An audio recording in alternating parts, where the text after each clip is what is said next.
Coming in at number 2 is Planet Narnia by Michael Ward. Introduction. Around 2008 or 2009, Michael Ward gave a presentation of Planet Narnia at Hillsdale College. I may or may not have attended. I don't really remember. I remember that it happened. I just don't remember if I actually went. Then he gave a presentation of Planet Narnia at New St. Andrews College in 2015, where I was pursuing graduate work, and I had attended that one. I do remember that one, and I remember it vividly. And then in 2022, I finally got around to actually reading the book. My takeaway from it is that the presentations were great, but the book is phenomenal. Just a fantastic book. It's a home run. I can't recommend it enough, and would highly encourage you to check it out. In Planet Narnia, Ward argues that C.S. Lewis infused each book of the Narnian Chronicles with an atmosphere, or as he calls it, this donegality of the medieval cosmos. And that's it. That's his argument, that each of the 7 heavens of the medieval conception corresponds to each of the chronicles. In the medieval world, the 7 heavens, or 7 planets, were associated with different ancient gods. These gods each had different qualities to them, which appeared in the corresponding chronicle. And each of these qualities are often shown as different aspects of Aslan. So if Augustine baptized Plato and Aquinas baptized Aristotle, we might say that C.S. Lewis baptized the gods. I've recently been reading St. Justin Martyr's Apologies, and Justin tells us that the pagan gods come from demons, that the myths come from demons. These demons heard various prophecies of Christ from the Old Testament prophets like Moses and Isaiah. Then the demons provided these various imitations of fulfillment of messianic prophecies, which were the various pagan gods. So the fallen angels were trying to rob God of his glory by creating these false imitations of Christ. I would argue Lewis, what he's doing is he's stealing these imitations back and giving the glory back to Christ, returning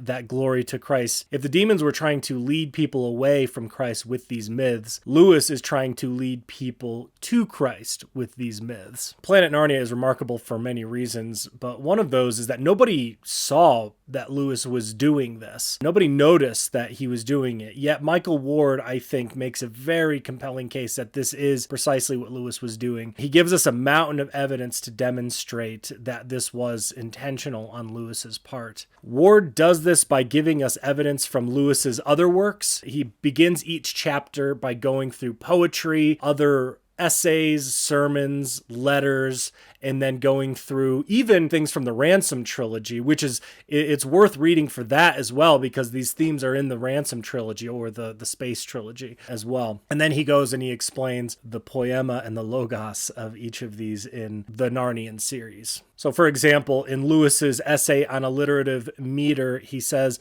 "The characters of the planets, as conceived by medieval astrology, seem to me to have a permanent value as spiritual symbols." I think that's a pretty linchpin quote from Lewis to kind of understand what he thinks of these things. We see more and more of this throughout Ward's book. Ward shows us how the characters of the planets show up as spiritual symbols in the Narniad. If you want to know how they correspond, you should read the book yourself, but I will briefly attempt to summarize or give scattered glimpses of these spiritual symbols of each heaven and the corresponding book where we experience them incognito. So the 7 heavens are Luna, Mercury, Venus, Sol, Mars, Jupiter, and Saturn. Jupiter and the lion, the witch, and the wardrobe. Jupiter is the sovereign planet, the god enthroned over all the other gods. To the Greeks, he is Zeus. To the Romans, he is Jove, where we get the term jovial. He is an enthroned king at peace. Jupiter is the archetype of all that is kingly,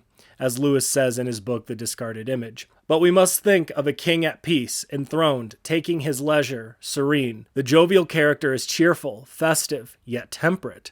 tranquil, magnanimous. When this planet dominates, we may expect halcyon days and prosperity. In Dante, wise and just princes go to his sphere when they die. He is the best planet and is called the greater fortune, Fortuna Major. Ward shows us how the jovial spirit is the organizing principle of the Lion. One example among many, Ward brings attention to Aslan's sacrifice, and he says, Lewis was not so much interested in how the atonement worked as in the fact that it worked. How questions, though useful up to a point, were in his view inexhaustible. We can never look at the atonement from the outside, determining scientifically its means of operation, the relative quantities of human and divine action, the precise calibration of the juridical element. At some point, we must simply enjoy it as one feature of the divine life. Myers approaches the right kind of opinion when he says, the desired response to the lion, the witch, and the wardrobe is not to believe in the vicarious suffering of Christ, but to taste it, as Jane tasted kingship in that hideous strength. The kingship offered to our palates in the lion is a fuller-bodied kingship than that in the final ransom book, and vicarious suffering is only one ingredient in it, but the principle Myers enunciates is correct. This sacrificial bloodshed is not an end in itself, then. Rather, it is important for what it achieves, the overthrow of all anti-festal forces as symbolized by the Saturnine winter.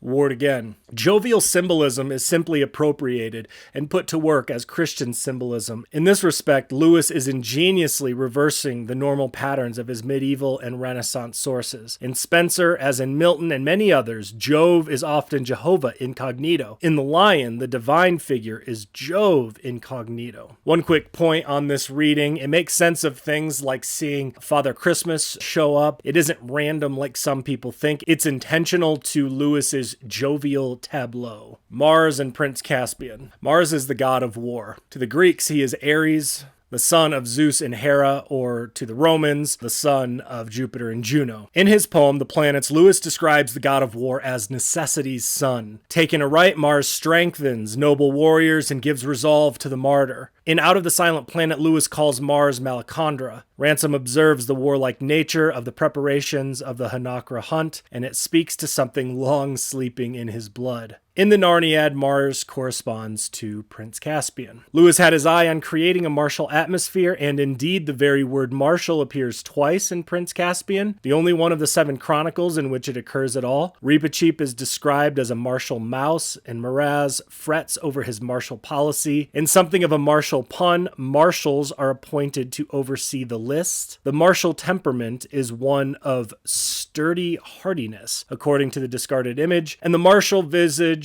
is hard and happy according to the planets. Word again. Martial hardness, then, is not to be confused with heartlessness or the gratification of lust for physical power. Rather, properly understood, it is that strength which, on the one hand, gives backbone to the milksop, and on the other hand, reins in machismo. Within these two extremes, war service, if it is necessary, may be entered into with a kind of gaiety and wholeheartedness. As Mars, Aslan commands the army in Prince Caspian. He marshals and inspires his troops. Knightliness is Mars taken aright. Peter exemplifies this when he doesn't take advantage of Miraz when he trips and falls. During their one-on-one combat, Peter says, I suppose it is what Aslan would like. Martyrdom, not knighthood, is the summit of martial achievement and contains no worldly dignity or honor, only crucifixion like shame that must be despised. In Prince Caspian, Lewis gives us 3 martyrs, that is, 3 characters who witness to the truth and suffer for it. Caspian's nurse, Dr. Cornelius, and Lucy Pevensey. Mars Sylvanus is an early form of Mars and is a god of vegetation, which is why the spring month of March is named after him. And this explains the forests attacking the Telmarines at the end of the book. In Rome, the festival of Mars began on the 1st of the month, but the Bacchanalian festivities began immediately following the Ides of March, which explains why we also see Bacchus at the end of Prince Caspian. It also explains why we see Miraz betrayed and stabbed in the back by his own men, just as Julius Caesar was assassinated on the Ides of March. Mars is associated with wolves, woodpeckers, and horses, and all 3 of these are in Prince Caspian. The werewolf fights with Prince Caspian. The arrows thocking into wood are described as the stroke of a woodpecker, and Caspian's horse is named Destrier, which means war horse or charger. The equivalent of Mars in Norse mythology is Tyr or Tu, which is where we get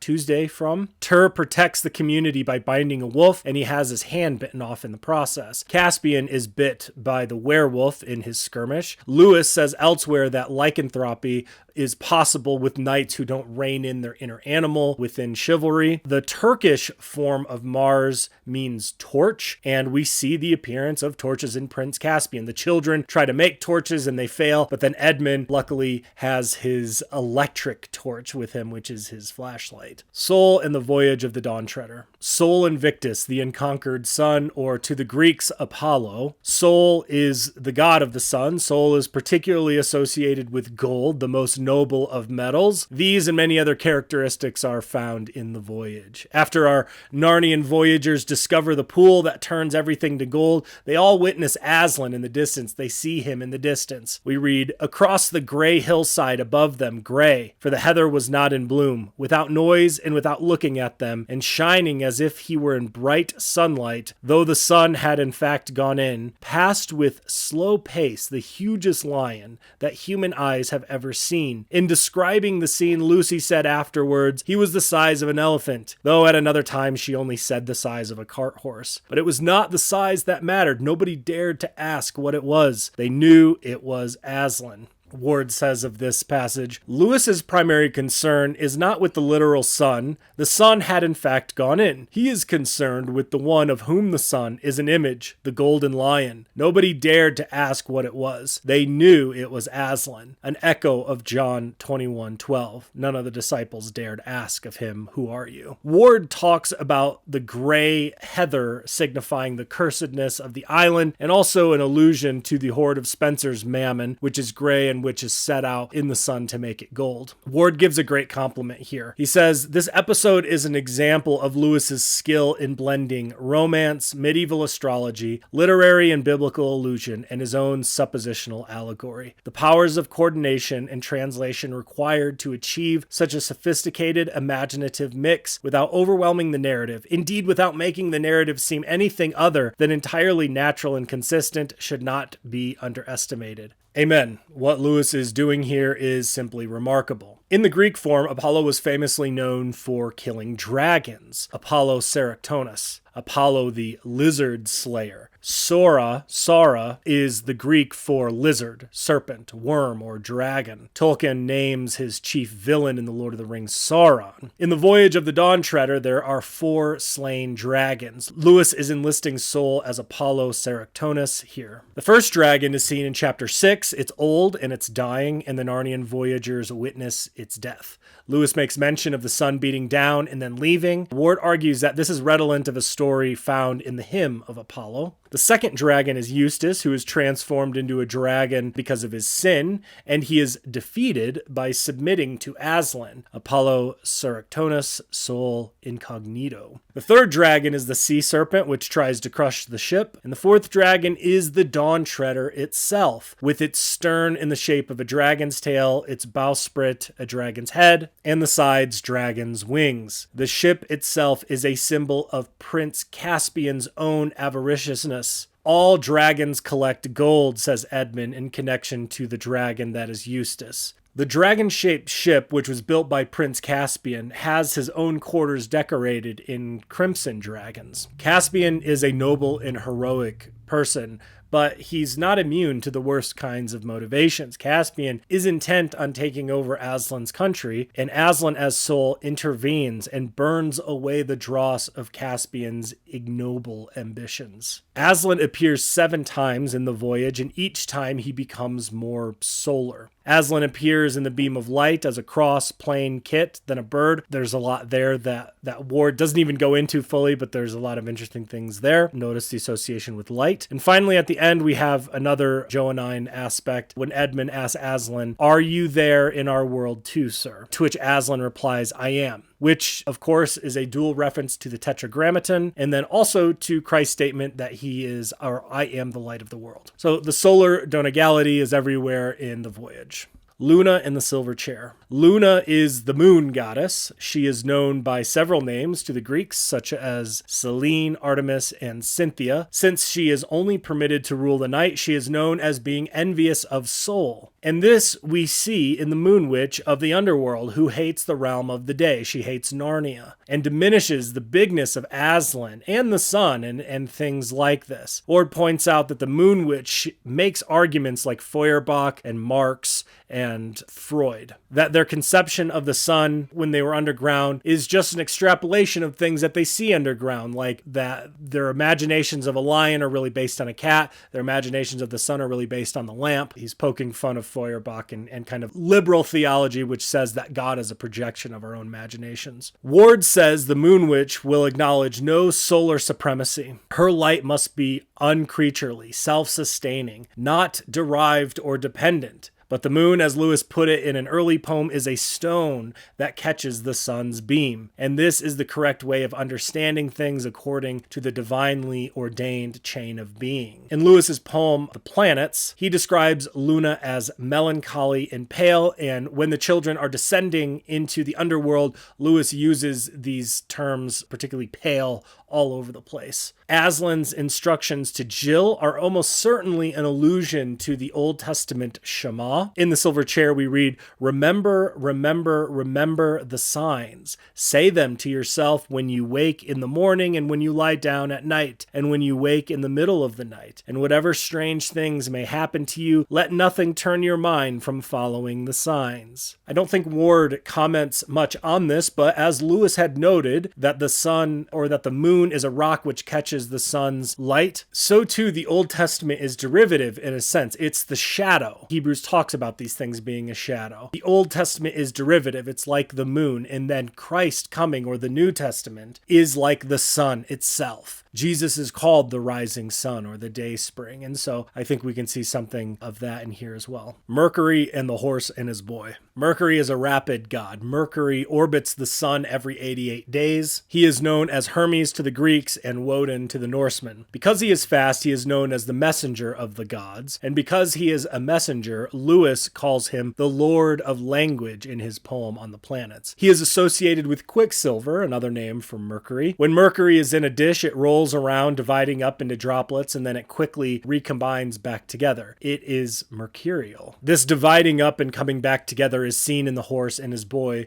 all over the place in numerous ways, but one of the more prominent ways is between Cor and Corin, or Shasta and Corin, these twins separated at birth and then reunited at the end of the story. Mercury is thought to rule over Gemini, which are twins, and the twins are Castor and Pollux, and Ward suggests that these twins are models for Shasta and Corin, or Cor and Corin. Homer describes Castor as a great breaker of horses, and Pollux as a renowned boxer. In this sense, Castor would be Shasta. So the breaker of horses is Shasta. And Shasta doesn't break Bree in the conventional sense, but he does break Bree's pride and his self-conceit when he goes back when the lions are chasing them. Bree doesn't go back, and Bree says at least Shasta ran in the right direction, ran back. And then Cor and Shasta, these are the two names of our main character, suggest a portmanteau, a kind of recombination of words, which would be Castor,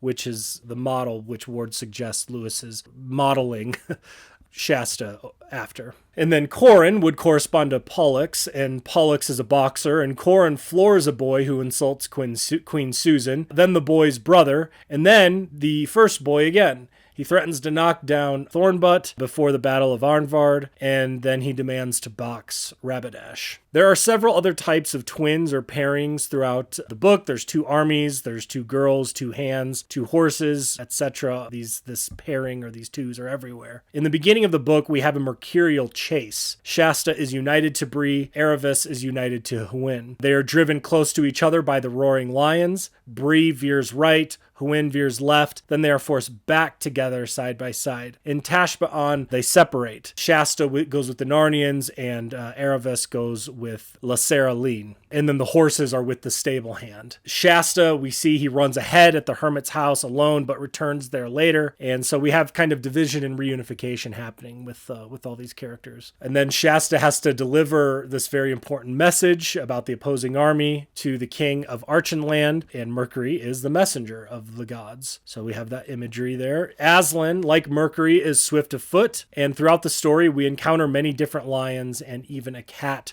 and they were all actually one lion. They were all Aslan, which is a very mercurial picture of multiplicity and singularity. It's very Trinitarian. When Shasta asks who Aslan is, Aslan responds with a very deep threefold myself. One lion in a threefold myself, a Christianized Hermes, as Ward puts it. Ward does so much more here in explicating the mercurial donegality in this book as it relates to language and words and puns and silence, and it's too much to engage in here, but it is fantastic and I would recommend it. Venus and the Magician's Nephew. Venus is the laughter-loving goddess, and in Greek she is known as Aphrodite. In the Magician's Nephew, Jadis, the witch, is greeted in London with roars of laughter. In the creation of Narnia, we see plenty of laughter. The sun laughed for joy at its first dawn. The jackdaw makes the first joke, and all the other animals try to repress their laughter, but then Aslan gives them permission to laugh. He says,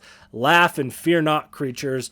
Now that you are no longer dumb and witless, you need not always be grave, for jokes as well as justice come in with speech." So then they all begin to laugh together. The witch Jadis is derived from the warrior goddess Ishtar, who is the Babylonian version of Venus, worshipped by the Ninevites. She is Venus Infernal, the evil influence of Venus. Jadis refers to Charn, her city, as that great city, which is an echo of God's final word to Jonah, "Should I not pity Nineveh, that great city?" Lewis describes Venus's ability to bewitch worlds with her beauty, which is what Jadis does. In contrast to Venus Infernal, we have celestial Venus, Venus Celestial, who stands second only to Jupiter, but she rejoices in her secondary status. She is naturally oriented alongside and finds fulfillment in company with the king of the gods. And this is something potently depicted by Jane's submission to Mark and that hideous strength. And in The Magician's Nephew, it's most prominently displayed really with the creation of Narnia itself. We might say the submission of creation over its creator. There's all kinds of things that Ward goes through, but that's probably the biggest theme in The Magician's Nephew where we see this happening. Venus, being a goddess of beauty and sexuality, means she is associated with fertility and creation, which is precisely what we see in The Magician's Nephew. The creation of Narnia. That's what it's about, really. Or at least it features prominently. Alongside this, we see Aslan creating Narnia with the beauty of song. Diggory says Aslan's voice was beyond comparison. The most beautiful noise he had ever heard. It was so beautiful that he could hardly bear it. One of the first commands given by Aslan to this new creation is to love, and Venus is the planet of love. Venus is also the morning star. Peter refers to Christ as the morning star, and Jesus himself refers to himself as the morning star in John's Apocalypse. God says that he will give us the morning star. That's in Revelation 22. Isaiah also refers to Lucifer as the morning star. So the Bible depicts Venus in this way, which is depicted in an evil way and in a good way. Ultimate evil and ultimate good. In The Weight of Glory, one of Lewis's greatest writings, in my opinion, it's technically a sermon, but it's fantastic. He talks about the morning star, and he says this: "For if we take the imagery of Scripture seriously, if we believe that God will one day give us the morning star, then we may surmise that both the ancient myths and the modern poetry, so false as history, may be very near the truth as prophecy." Saturn and the Last Battle. Saturn is the god of time in Roman mythology. He is known as Kronos among the Greeks. He's one of the Titans. He is associated with old age, disaster, and death, among other things. Taken rightly, though, he can bring about godly sorrow, penitential wisdom, and contemplative insight. The mythological character Father Time, with his scythe, is based on earlier depictions of Saturn, which is precisely what we see in the last battle. Father Time waking up and folding up the heavens and the earth and ending the world and bringing about this Narnian heaven, really, which is another thing that we see Saturn kind of associated with in the ancient world. He's associated with the mythic Golden Age, a kind of paradise. In Virgil's Aeneid, we read, "The great procession of the ages begins anew. Now the Virgin returns. The reign of Saturn returns, and the new child is sent down from high heaven." These lines were understood in the Middle Ages to be a pagan prophecy of the birth of Christ. Dante certainly views them this way in his Purgatorio. In this sense, we can see Saturnine donegality in the last battle, that the golden age of Narnia has come after the last battle, this Narnian heaven. On the darker end of the spectrum of Saturnine influence is the fact that all the characters that we're introduced to at the beginning of the story die by the end of the story. It's a Shakespeare ending. And most of the story is really just one disaster after another. It's a lost battle in a lot of ways. Emeth, the Calormene soldier that we see in Narnian Heaven later on, is said to be the seventh son. Tyrion, similarly, is the seventh in descent from King Rilian, and Saturn is the seventh planet. Ward says this: "Perhaps the most direct theological message of the last battle is that death is not the worst thing that can happen. Rather, noble death is a treasure that no one is too poor to buy. Tyrion and his company learned that it is sweet and fitting to die for their country." There's so much more to say, but this has been long. I don't remember if Ward discusses this, but of course the stable in the last battle is a symbol of Christ coming into the world, and of course he came into the world to save it, and he saved it by dying for it. And so for us Christians, death is not the end of the story, but we have the hope of jovial resurrection life. This is just a sampling of the treasures we find in this book. I've always loved Lewis's work, but reading this book has really caused me to appreciate, respect, and admire Lewis a whole lot more. Great book, highly recommend.